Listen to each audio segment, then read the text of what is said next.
Lieutenant Sanchez ng Alpha Company sa 106 Infantry Battalion dito sa Barangay Florida.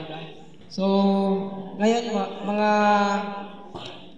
nandito ako kasi sabihin ako ni ma'am na wala supposedly si principal. Ako na lang yung papalit na magsalita dito bilang magbigay ng inspirational talk about sa food and nutrition security, maging priority, sapat na pagkain, karapatan natin. So, nakalagay dito sa team natin na nutrition security, maging priority. So, nakita ko sa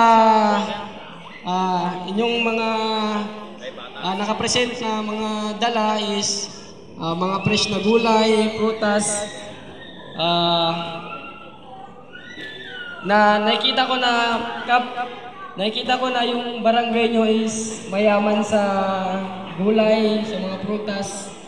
At alam ko na yung mga nakita ko na yung mga taga-barangay Villacorte is maintain nila yung pagkakaroon ng backyard gardening. Kasi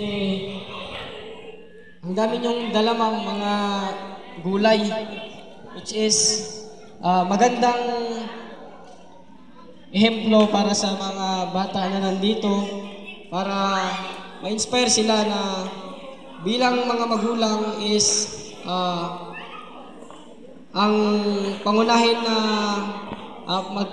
pagkain or binibigay natin sa ating mga anak is yung mga masustansyang pagkain gaya ng mga gulay tsaka mga prutas. So, example ko lang mga